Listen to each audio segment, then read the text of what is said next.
মৃত চিকিৎসক শালিনী দাস তিনি অ্যানাস্থেসিওলজি নিয়ে স্নাতকোত্তর ডিগ্রি পান আরজি কর মেডিকেল থেকে।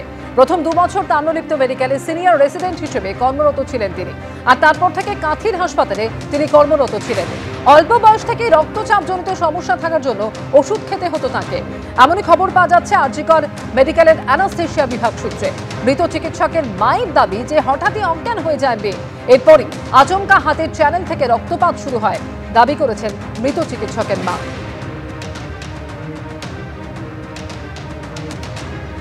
চিকিৎসক শালিনী দাস তিনি স্নাতকোত্তর ডিগ্রি পেয়েছিলেন আরজি কর মেডিকেল থেকে।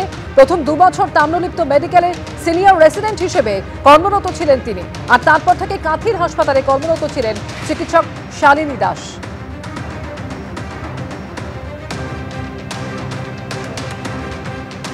আমরা এখনো পর্যন্ত মৌখিকভাবে যা জানতে পেরেছি বা বুঝতে পারছি যে একটা সাডেন কার্ডিয়াক অ্যাটাক হয়ে মারা গেছেন। তো খুবই দুর্ভাগ্যজনক, একেবারে ইয়ং একজন ডাক্তারবাবু, ওনার নাম শালিনী দাস।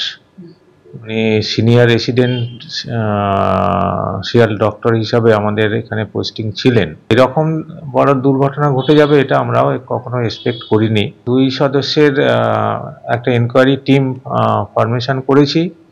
ওই টিম আজকে কাজ করছে, তারপর ওরা রিপোর্ট জমা দিলে সঠিক তথ্যটা বোঝা যাবে। মৃত্যুর কারণ তো কিছু এরাও কমপ্লিটলি কিছু বলতে পারেনি, আর হসপিটাল বলতে পোস্টমর্টম রিপোর্ট ছাড়া আমরা কিছু বলতে পারবো না, এই ধরনের কথা আমাদের জানিয়েছে। এখন তো আমারও একটু হচ্ছে যে এত তাড়াতাড়ি পোস্টমর্টমটা কেন করা হলো। পোস্টমর্টমটা বোধহয় কমপ্লিট হয়েছে নিয়ার অ্যাবাউট 5টা 5:30 গতকাল। আমরা ডেড বডি নিয়েছি ওই দিন রাতে 12:30 1টা নাগাদ কালকে। আজকে তার দাহ? হ্যাঁ, আজকে তার দাহ হলো। যে হসপিটালে কর্মরত ছিল সেই হসপিটালে ওর পোস্টমর্টেম হয়েছে? হ্যাঁ, ওই হসপিটালেই পোস্টমর্টেমটা হয়েছে। আপনার কি অন্য কোথাও করানোর পরিকল্পনা ছিল বা দ্বিতীয়বার করানোর পরিকল্পনা ছিল, তাড়াহুড়ো করা হয়েছে বলছেন? অ্যাকচুয়ালি যদি আমি কারণটা জানতে না পারি, আমি তো অন্য জায়গায় গিয়ে সেরকম পরিকল্পনা করতে পারিনি। তো এখন আমার এগুলো তো আস্তে আস্তে ডাউটটা হয়, সার্কামস্টেন্সেস বিভিন্ন লোকের কাছে জানতে পেরে। এখন এই মুহূর্তে মেডিকেল রিপোর্ট এই রিপোর্টটা না পাওয়া পর্যন্ত কিছু বলা যাচ্ছে না। দমদমের বাসিন্দা মহিলা চিকিৎসক, তার রহস্য মৃত্যু, এবং সকালে যেটা জানা গিয়েছে যে বাড়ি থেকে বেরিয়ে প্রথমে মহিষাদলের নার্সিং হোমে তিনি যান, এরপর সেখান থেকে তিনি যান তমলুকের নার্সিং হোমে এবং তারপর বাড়িতে ফেরেন। যখন বাড়িতে ফেরেন তখন তার মা দেখেন যে তার হাতে চ্যানেল করা রয়েছে, আর সেই জায়গাতেই প্রশ্ন উঠছে যে কি কারণে চ্যানেল করা হয়েছিল, কোনো ইনজেকশন কোনো ওষুধ তাতে পুশ করা হয়েছিল কিনা, এমনই একাধিক বিষয় নিয়ে ইতিমধ্যে প্রশ্ন উঠতে শুরু করেছে। কি বলেছেন মৃত চিকিৎসকের মা শোনাবো আপনাদের।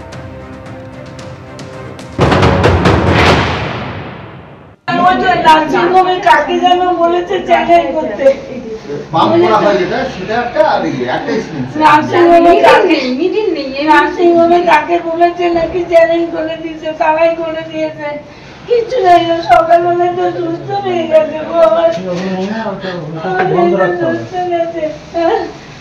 যে বাড়িতে ভাড়া থাকতেন ওই চিকিৎসক, সেখানেই তার রক্তাক্ত দেহ উদ্ধার হয়েছে এবং হাতের চ্যানেল থেকে আচমকাই রক্তপাত হচ্ছিল, সেই থেকেই কি মৃত্যু, প্রশ্ন উঠছে।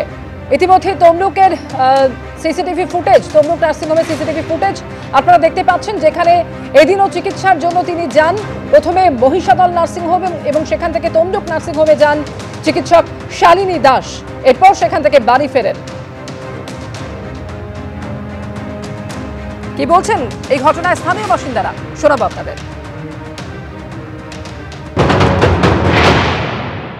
এখানে থাকে পাশে ভাড়াতে, দোকানে আসে মাঝে মাঝে বাজার নিতে, এইটুকুই জানি। কালকে ঘটনা, উনি ঢুকার কিছুক্ষণ পরে 10-15 মিনিট পরে ওনার মা হচ্ছে ওই বারান্দা থেকে চিৎকার করতেছে, বাঁচাও বাঁচাও বলে। তো আমরা প্রতিবেশী হিসাবে গিয়েছিলাম, গিয়ে দেখলাম উনি মেজাতে পড়ে আছে। তো হাতে চ্যানেল করা ছিল, ওখানে ব্লিডিং হচ্ছে। তারপর আমরা গিয়ে আবার ওনাকে বেড কাভারে করে নিয়ে স্ট্রেচারে করে নার্সিংহোমে ভর্তি করা হয়েছিল। তারপর ওখানে ডক্টর দেখার পরে বললো ইমিডিয়েটলি হসপিটালে নিয়ে যান, বলে নিয়ে চলে গেছে। সরাসরি কথা বলবো এই মুহূর্তে আমাদের আরেক প্রতিনিধি বিটন চক্রবর্তী রয়েছেন আমাদের সঙ্গে। বিটন, প্রথমে মহিষাদল নার্সিংহোম এবং তারপর সেখান থেকে তমলুক নার্সিংহোমে গিয়েছিলেন ওই মহিলা চিকিৎসক, কিন্তু কি কারণে তার হাতে ওই চ্যানেল করা হয়েছিল সেটা নিয়ে একটা ধোঁয়াশার জায়গা তৈরি হচ্ছে এখনো পর্যন্ত। এই বিষয়ে হাসপাতাল সূত্রে কিছু কি জানা যাচ্ছে বিটন? দেখো, তোমাকে প্রথমে জানিয়ে রাখি, যেটা পুলিশ সূত্রে আমরা জানতে পারলাম যে সকাল 7টার সময় কিন্তু তিনি গতকাল বাড়ি থেকে বের হন। এরপরে তিনি মহিষাদলে যান এবং সেখানে একটি ওটি করেন। যেহেতু তিনি অ্যানাস্থেসিয়ার কাজ করতেন, সেখানে ওটি করার পর তমলুকের একটি নার্সিংহোমে যান এবং সেই নার্সিংহোমে তিনি ওটিতে ঢোকেন। সেই নার্সিংহোমে তিনি ঢোকেন 9টা 14 মিনিট নাগাদ, সিসিটিভি ফুটেজে যেটা ধরা পড়েছে। তারপর তিনি ওটিতে চলে যান এবং যেটা সূত্র মারফত জানা গেছে এবং নার্সিংহোমের কর্মীরা তারা যেটা জানাচ্ছেন যে সেখানেই কিন্তু তিনি অসুস্থ বোধ করেন এবং সেই সময় যে ডাক্তারবাবু ওটি সময় ছিলেন, যে স্ত্রীরোগ বিশেষজ্ঞ, তাদের সঙ্গে আমাদের কথা হয়েছে। তিনি যেটা জানাচ্ছেন যে সেই সময় তিনি খুব ঘামতে শুরু করেন এবং তারপরে তিনি জানান যে তার শারীরিকভাবে একটু কষ্ট হচ্ছে, সেই জন্য শুধুমাত্র ওষুধ খেয়ে সেই কষ্ট তিনি নিবারণ করতে পারবেন না, তাকে যেন ইঞ্জেকশন দেওয়া হয়, যেটা দাবি করা হচ্ছে ওই নার্সিংহোমের তরফে। তারপরে কিন্তু তার ইচ্ছাতেই তাকে একটি চ্যানেল করে দেওয়া হয়, কেননা ভেনে ইঞ্জেকশনটা দেওয়া, অর্থাৎ শিরাতে ইঞ্জেকশনটা দেওয়ার কথা ছিল এবং সেই অনুযায়ী তাকে ইঞ্জেকশন দেওয়া হয়। তারপরে 12টা নাগাদ তিনি নেমে আসেন এবং এই নার্সিংহোমের যে করিডোর রয়েছে সেখানে কর্মীদের সঙ্গে কথাবার্তা বলার পর তিনি টোটোতে করে বাড়িতে ফিরেন। এখন বেশ কিছু প্রশ্নচিহ্ন দেখা যাচ্ছে যে তিনি যেহেতু অসুস্থ হয়ে পড়েন এবং যে অসুস্থতার জন্য তাকে ইঞ্জেকশন দেওয়া হলো, চ্যানেল করে ইঞ্জেকশন দেওয়া হলো, ফলে সেখানে শুধুমাত্র তাকে ওই অবস্থাতে কেন ছেড়ে দেওয়া হলো এবং কেন তিনি একাই টোটোতে করে বাড়ি ফিরলেন এবং সেই বাড়ি ফেরার পর তার এমনই শারীরিক অবস্থার অবনতি হলো যে তার মৃত্যুর মতন ঘটনা ঘটলো। এবং যেটা জানা যাচ্ছে তার পরিবার সূত্রে যেটা দাবি করা হচ্ছিল যে সকালবেলা তিনি ভালো অবস্থাতে বাড়ি থেকে বেরিয়েছিলেন, কি এমন শারীরিক কন্ডিশন হলো যার জন্য তাকে চ্যানেল করে ইঞ্জেকশন দেওয়া হলো। ফলে এই একাধিক প্রশ্ন কিন্তু উঠছে এবং এই মৃত্যুটার এই কারণে ধোঁয়াশা, কেননা যে মানুষটি, যে ডাক্তার, তিনি এই পেশায় দীর্ঘদিন ধরে রয়েছেন এবং এর আগে একাধিক এইরকম অপারেশনের সময় তিনি অ্যানাস্থেসিস্ট হিসাবে কাজ করেছেন এবং তার পূর্ববর্তী অভিজ্ঞতাও রয়েছে। তার ফলে তিনি কি এমন শারীরিক অসুস্থতার মধ্যে পড়লেন যে তাকে এইরকম একটা চরম পরিণতি হলো, কেননা তার মাও এই প্রশ্নটা তুলছেন। এবং তিনি বাড়িতে আসার পর তিনি কিন্তু বাড়িতে গিয়ে সেখানে স্নান সারেন এবং স্নান সারার পর কিন্তু যখন তিনি মায়ের সামনে আসেন সেখানেই কিন্তু পড়ে যান এবং বাথরুম থেকে বেরিয়ে আসার সময়ই কিন্তু তার হাতে রক্তক্ষরণ হচ্ছিল। পুলিশ যেটা প্রাথমিকভাবে তদন্তে গিয়ে সেখানে জানতে পেরেছে, কেননা যে শৌচাগারের মধ্যে তিনি সেখানে ছিলেন সেখানে যেরকমভাবে রক্ত ছিল, এখনো সেখানেও কিন্তু মেঝেতেও রক্ত পড়েছিল। ফলে স্বাভাবিকভাবে এই মৃত্যুর কারণ নিয়ে পুলিশ চাইছে ময়নাতদন্ত রিপোর্ট হাতে এলেই তাদের কিন্তু এই বিষয়টা পরিষ্কার হবে। ধন্যবাদ বিটন। তমলুকের যে ভাড়া বাড়িতে থাকতেন ওই চিকিৎসক, সেই বাড়ি থেকে রক্তাক্ত অবস্থায় তাকে প্রথমে নিয়ে যাওয়া হয় সানরাইজ হাসপাতাল নামে একটি স্থানীয় হাসপাতালে, আর সেখানে অবস্থা সংকটজনক হওয়ার পর তাকে রেফার করা হয় তাম্রলিপ্ত মেডিকেল কলেজ হাসপাতালে, আর সেখানেই মৃত্যু হয় শালিনী দাসের। সানরাইজ হাসপাতাল থেকে আমাদের প্রতিনিধি বিটন চক্রবর্তী কি জানিয়েছেন রাখবো আপনাদের সামনে। তমলুকের নিমতলা এলাকার এই যে আবাসন, সেই আবাসনের কিন্তু দ্বিতীয় তলের 201 নম্বর রুমে ভাড়ায় থাকতেন মৃত চিকিৎসক শালিনী দাস তার মায়ের সঙ্গে। এবং সকালবেলা কিন্তু তিনি এখান থেকে বেরোন এবং বেরোনোর পর কিন্তু মহিষাদলের একটি নার্সিংহোমে যান এবং সেখান থেকে তমলুকের একটি নার্সিংহোমে যান এবং সেখানে কিন্তু তিনি অসুস্থ বোধ করার জন্যই কিন্তু তার হাতে চ্যানেল তৈরি করা হয় এবং সেখানে একটি ইঞ্জেকশন দেওয়া হয় বলে পুলিশ তদন্তে জানতে পেরেছে।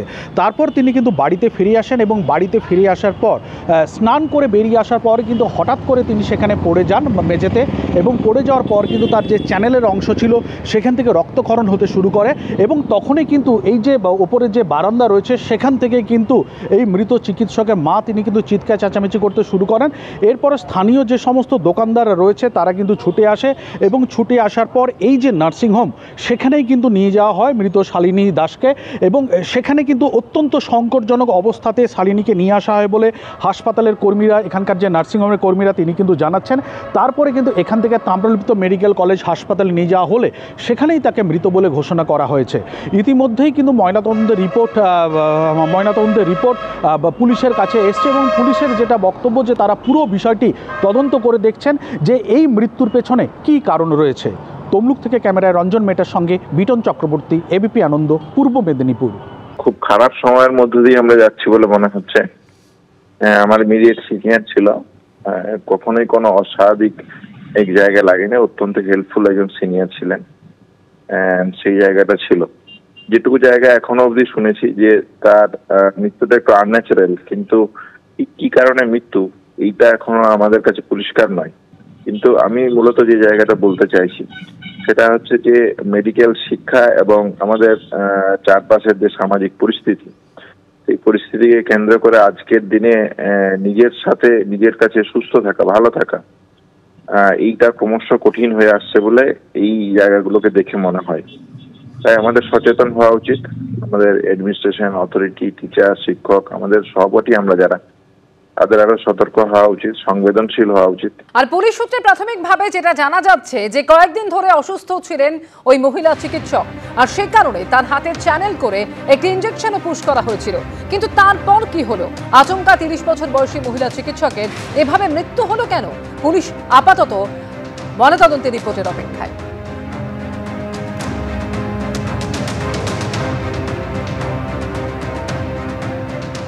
এখন অবধি তো মানে আমরা যা ইনফরমেশন পেয়েছি, ইনফরমেশন অনুযায়ী একটা ইউডি কেস রেজিস্টার্ড হয়েছে। উনি এখানে ভাড়া বাড়িতে থাকতেন আর অসুস্থ ছিলেন। ওনার হাতে চ্যানেলও লাগানো ছিল যখন ওনাকে শিফট করা হয়েছে হসপিটালে।